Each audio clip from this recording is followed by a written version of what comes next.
o verdadeiro motivo pelo qual os Estados Unidos estão nos atacando são os BRICS.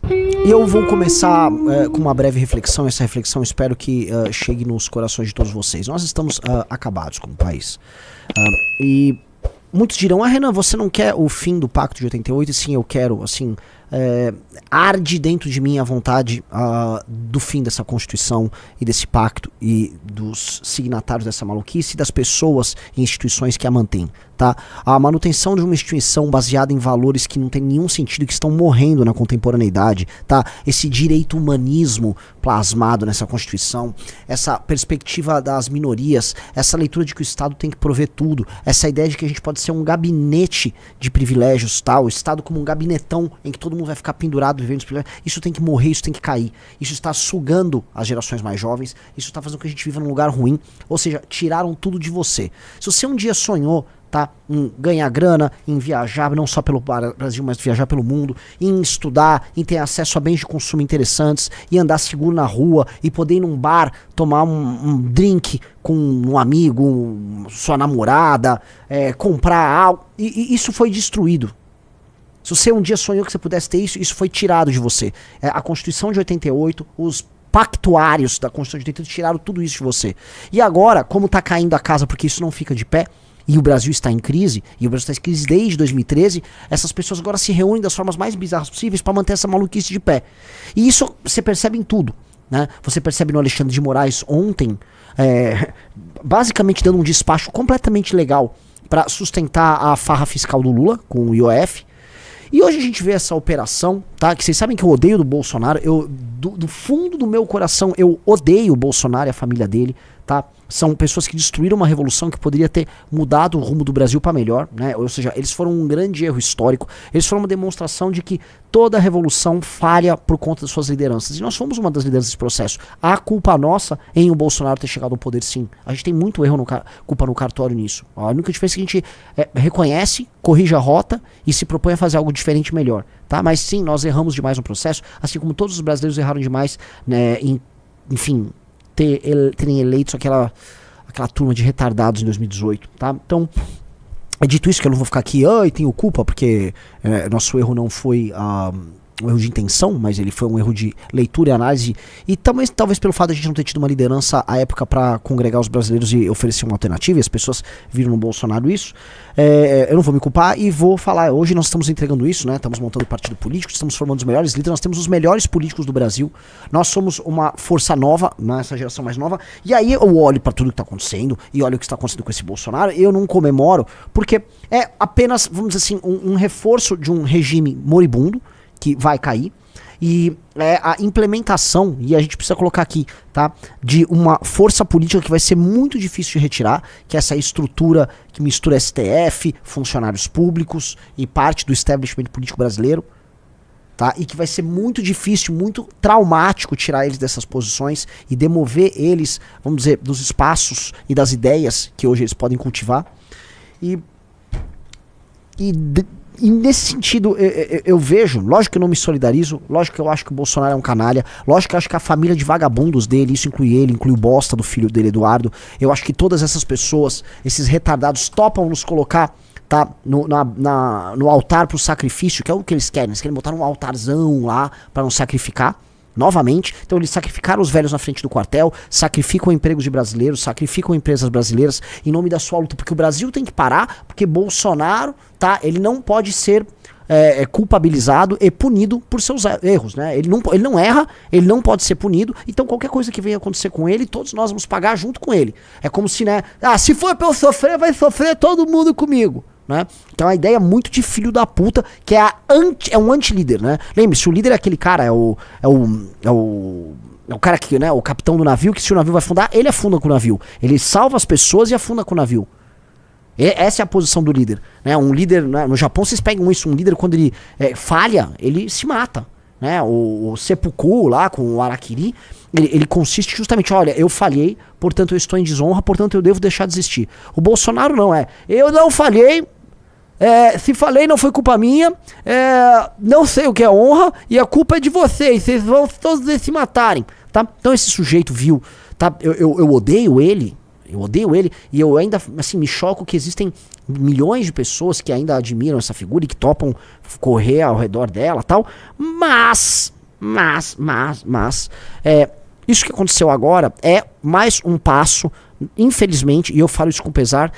E eis o ponto: Xandão ficou louco, Xandão ficou doidão, Xandão ele cruzou linhas, ou Xandão sabe exatamente o que ele está fazendo, tá? Veja, Donald Trump, ele quer taxar o Brasil, assim como ele quer taxar qualquer outro país, porque ele quer mudar a dinâmica das relações comerciais dos Estados Unidos com o mundo, beleza? Beleza.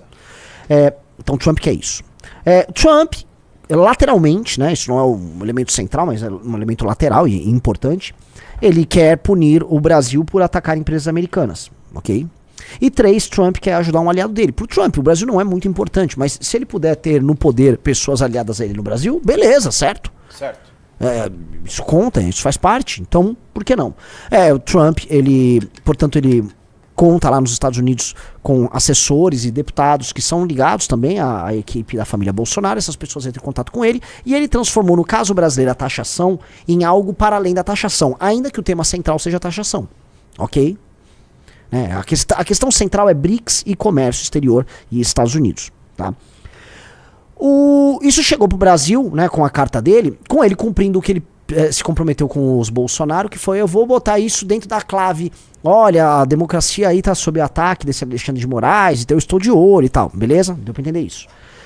E aí o Lula recebeu e falou: beleza, ele e o Xandão, beleza, estamos sob ataque, o nosso regime tá sob ataque.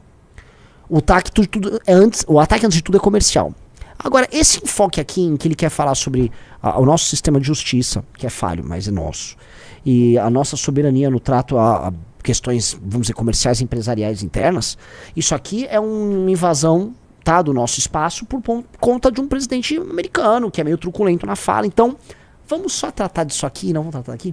Então o Lula, espertamente, tratou disso dentro da chave soberania. E ele está falando, ele e o Alexandre de Moraes, que isso é um ataque à nossa soberania. E o Eduardo Bolsonaro e os Bolsonaro obrigaram todos os seus aliados no Brasil a falar o seguinte: esqueçam o aspecto comercial. Tarcísio, cala a boca, não é pra você resolver nada. É Xandão. É Xandão, e é o seguinte: obrigado, Trump, por estar pressionando pelo fim do regime venezuelano que estamos vivendo. Então, não só os Bolsonaro querem que as coisas sejam tratadas nesses termos, mas veja que curioso, senhor Rafael Almeida Riso. O Lula e o Xandão também querem. Sim. Então, se fosse... Olha o ponto que eu quero chegar aqui. Se fosse ruim pro Lula e pro Xandão que o Trump diga essas coisas que ele vem dizendo e avise que vai fazer algo contra o Alexandre de Moraes, eles não estariam tentando puxar o tema pra isso, certo? Certo. Porque se fosse ruim pra eles ficariam envergonhados e tal, e eles iriam pra outra coisa. Mas não, pelo contrário. Eles estão reforçando a discussão dentro deste frame. Ou seja, o frame em inglês quer dizer moldura, certo? Então é como se você emoldurasse um pedaço do raciocínio, um pedaço da narrativa, e aí você coloca dentro dessa narrativa esse aspecto. Eu achei muito interessante, foi uma fala inteligente talvez o principal articulador de tudo isso, que foi o Paulo Figueiredo, que ele botou hoje no Twitter dele a seguinte frase: dentro do nosso planejamento nós temos 2 pressupostos. Um dos pressupostos é que o Alexandre de Moraes sempre dobra a aposta, ou seja, quando provocado ele vai te bater com uma intensidade 2 vezes maior, e que o Lula sempre fará a coisa errada. Tá? Então tá ali, eu vou botar o tweet, porque esse tweet endossa a leitura que a gente fez ontem, ó. Só aqui o Riso achou o tweet. Lembre-se, né, nosso plano tem 2 premissas básicas: o Alexandre sempre dobrar a aposta e o Lula sempre fará merda, nunca falham. Pois bem, o Alexandre de Moraes, nesse sentido, ele gosta de fazer esse exercício de força porque ele se sente respaldado para tanto, ok? Entenderam? Todo mundo compreendeu. Logo, eles vão ficar nessa estratégia usando o governo americano, tá, para acossar o Alexandre de Moraes. O Alexandre de Moraes vai subindo e talvez isso, enquanto provocação, retroalimente o governo americano e o governo americano tenha que tomar algum tipo de ação. Talvez o grande game seja esse: vamos atiçar, tá? Vamos atiçar a briga para a temperatura subir e aí você obrigar algo a ser feito, tá? E veja, essa estratégia está funcionando e me parece que não é que o Alexandre de Moraes está agindo inconscientemente. Ele e o Lula estão agindo conscientemente nesse sentido. Porque eles estão também buscando provocações com relação aos Estados Unidos dentro dessa clave da soberania. Então, onde o argumento estiver centrado na questão da soberania, eles vão subir o tom. E aí o Alexandre de Moraes, não à toa, fez o que ele fez hoje de manhã. A busca e apreensão na casa do Bolsonaro, tá, representa um novíssimo passo. Porque não é uma busca e apreensão ligada vamos dizer, ao pedido, o muito provável pedido de prisão dele que vai acontecer logo mais, tá? Por conta tentativa de golpe de Estado, blá blá blá. Não. É uma busca e apreensão ligada à atuação do Eduardo Bolsonaro fora do Brasil. Botaram uma tornozeleira eletrônica no Bolsonaro, prenderam uma grana lá, proibiram ele de falar com o filho, sobre os seguintes termos: olha, o Jair falou que mandou 2 milhões de reais para o Eduardo Bolsonaro e para os Estados Unidos fazer o que está fazendo, portanto ele está financiando e está tocando com o Eduardo Bolsonaro uma atividade de traição à nação, de modo a fazer com que uma outra nação invada as prerrogativas de uma nação soberana, tá? Isso aqui é um crime de traição, portanto o Bolsonaro está sendo pego nesse crime, vamos parar o cometimento do crime, portanto o Bolsonaro está proibido de falar com o próprio filho, né? Ele já é quase como se fosse uma prisão domiciliar, que ele vai ficar com uma tornozeleira eletrônica, tá? Vocês estão vendo onde está chegando isso aí. E eu já tô dando um recado. É isso, Trump, você acha que você manda aqui? E aí, vai fazer o quê? Então o Alexandre de Moraes dobrou a aposta. Ele dobrou a aposta. E o Lula vai endossar a dobrada de aposta. O Lula vai endossar. Volto a colocar que foi a análise que a gente fez ontem também. Tô dando uma resumidinha nela pra jogar aqui pra vocês. Mas a dobrada de aposta se dá pela manutenção de duas forças políticas que não necessariamente são, vamos dizer, se amam. Mas que elas precisam ser aliadas. Que é hoje o poder executivo sentado no petismo, com sua aliança oligárquica com coronéis corruptos do Nordeste, com parte da imprensa, Rede Globo, com seus movimentos sociais, com parte do judiciário, com parte da burocracia altamente sindicalizada, e do outro lado o Alexandre de Moraes está representando também a força do STF. Então você teve essa aliança, esses caras estão meio que amarrados, eles vão ter que jogar juntos. Ontem eu expliquei, né, na questão do IOF, como o Alexandre de Moraes, ele teve que ficar com o Lula e teve que ir contra o Centrão, que é aliado dele também, ou era aliado dele até ontem também, né? Então ele teve que fazer escolhas, as escolhas foram tomadas por parte do Alexandre. O Lula e ele, portanto, eles estão dispostos a jogar esse jogo. O Lula gosta desse jogo, de tratar da soberania, porque é um jogo que gera um clima de união nacional.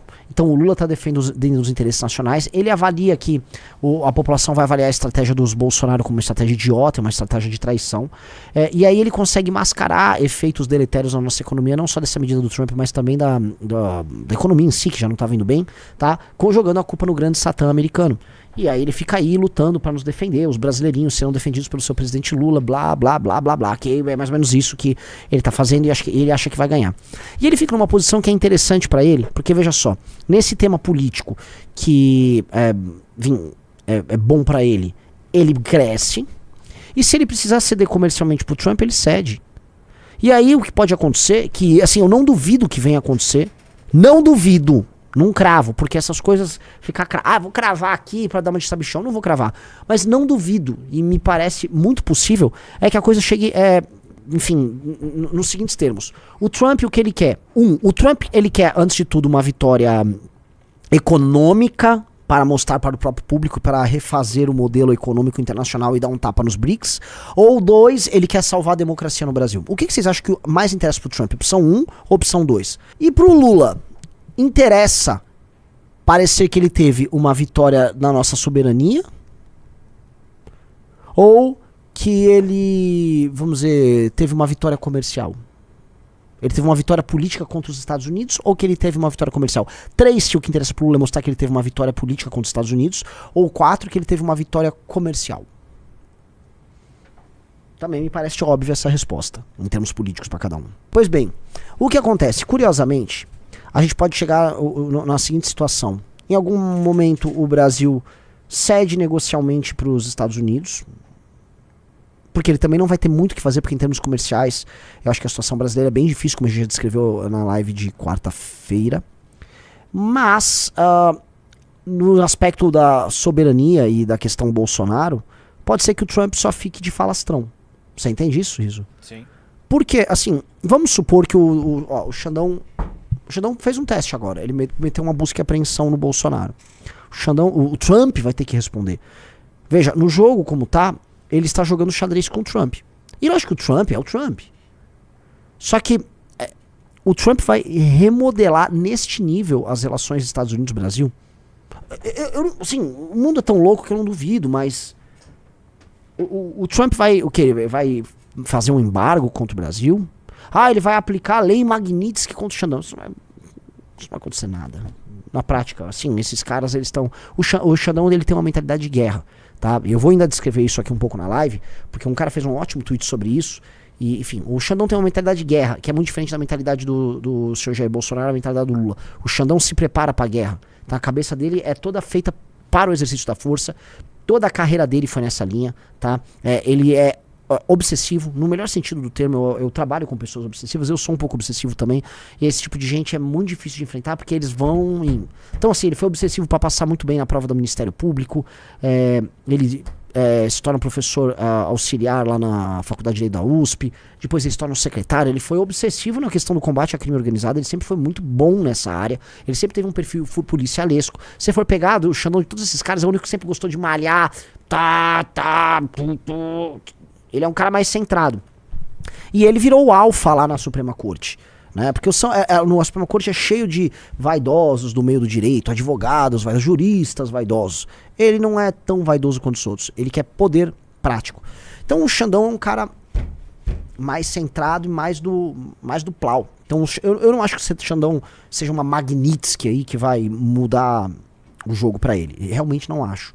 Então o que eu acho que o que acontece? Ele vai trucar a ponto dos Estados Unidos fazerem o quê? O Trump mandar um esquadrão sequestrar o Bolsonaro e mandar para os Estados Unidos. O Bolsonaro dá um jeito de fugir para a embaixada norte-americana e ficar refugiado ali. Os Estados Unidos colocarem o Brasil numa posição de uma nação inimiga.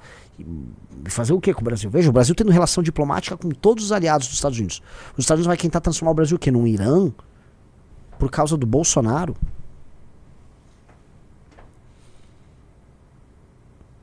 Tô fazendo uma pergunta concreta. A Venezuela é uma aliada do bloco inimigo dos Estados Unidos. Agora, houve a pandemia e houve a questão da guerra na Ucrânia, e houve, naquela época, a subida no preço das commodities. A gente não pode esquecer disso. O Biden foi e negociou com a Venezuela fornecimento de petróleo do regime venezuelano para os Estados Unidos. Foi isso, inclusive, que deu uma sobrevida, né? E o regime venezuelano tá meio que andando. As pessoas param de falar, tá todo mundo comendo cachorro na Venezuela. Uma das razões para isso estar acontecendo, que fique claro, é que os Estados Unidos voltaram a fazer negócio ali com a Venezuela. Já pararam para pensar nisso? Que talvez eles não façam tanta coisa aqui, e aí você fica numa situação em que o Trump pode ser alegrado pelo governo atual em algum momento num acordo comercial, enquanto o governo atual fica gritando soberania, nós vencemos o grande Satã, e qualquer consequência ruim que você vá ter, é culpa dos Estados Unidos. Meio que fica bom pra todo mundo. Eu tô vendo eventualmente isso, mas bom pra quem? Pra um grupo político do Trump, politicamente, eventualmente pro grupo político do Lula, politicamente. Mas a gente brasileiro paga conta, as empresas brasileiras pagam conta, a projeção internacional do Brasil diminui, as empresas brasileiras de tecnologia que fornecem aviões, por exemplo a Embraer, ou empresas de tecnologia nossa que colocam produtos lá, se deem mal. Isto é uma hipótese, estou falando que isso vai acontecer, não estou falando que isso vai acontecer. Tá? Isso é uma hipótese, mas assim, eu acho estranho que as coisas estão se endereçando para algo parecido, em que a discussão ela sai do campo BRICS, ou seja, ninguém tá falando, galera, e esse é o ponto, tá? De que a real, o verdadeiro motivo pelo qual os Estados Unidos estão nos atacando são os BRICS. É a ideia de merda que o Lula tem de transformar o Brasil numa cadela chinesa que fica latindo. O Brasil é um show, nem sei se o cachorro é um cachorro chinês, talvez seja. Fica latindo por aí coisas pra agradar seu dono. Fica lá, mas não tem condição de brigar com ninguém. Que o Brasil virou o porta-voz da dolarização, que o Brasil resolveu sediar um evento dos BRICS aqui, de que o Lula, toda vez que ele vê algo que interessa do ponto de vista geopolítico para os Estados Unidos, um conflito internacional, ele fica mobilizando a comunidade internacional pro lado oposto com o discursinho merda dele. É tudo isso que o Lula faz. O Lula se transformou num aliado, transformou o Brasil num aliado geopolítico do adversário dos Estados Unidos, estando aqui no próprio continente americano, em que continente que eles projetam o poder desde sempre. Essa é a razão. O Lula tinha que estar sendo muito punido por isso. Mas quem não deixou o Lula ser punido por isso é a oposição, que quer que a gente fale de Xandão e quer que a gente creia que o Donald Trump, aliado de inúmeras ditaduras, ele está preocupado com a democracia dos cucarachas do Brasil. Eu acho isso, no mínimo, cômico. Não vou recriminá-los, porque é o seguinte, essa é a estratégia, essa é a aposta deles, é uma aposta muito ousada, mas é a aposta de alguém que sabe que se nada de ousado fizer, vai perder. Então eles estão tentando lá a aposta deles, mas assim, é uma aposta muito de filha da puta com todos nós. Saiu uma notícia agora, não é uma notícia, saiu um rumor agora no Twitter de um perfil do Mossad, né? Não é o perfil oficial do Mossad, chama Mossad alguma coisa, né? Mossad Commentary, esse aí, obviamente é comentários do Mossad, é um perfil pró-Israel aí que o Renato deve ficar vendo o dia inteiro, que ele ama esses perfis, e ele falou um negócio sobre o Brasil, tá? Aí, ó, veja só, do nada esse perfil mandou: os Estados Unidos da América estão considerando sanções na área militar contra o Brasil, especialmente no setor de aviação. Veja, o Brasil exporta material militar de aviação não só para os Estados Unidos, mas para vários países. Chama-se Embraer. A Embraer tem o Super Tucano, a Embraer tem um... KC. O KC, que é um de transportes, né? Isso, de cargueiro. Foi lançado agora, 2, 3 anos. E que concorre com cargueiros americanos. Ou seja, seria bem interessante para os Estados Unidos que essa consequência, vamos dizer, atingisse a Embraer. Né? Então a gente olha ali e fala, mas que briga retardada que a gente está assumindo. Isso é tudo culpa do Lula, isso não tem nada a ver com democracia, tem nada a ver. Isso é uma briga de interesse comercial, simples, claro e direto.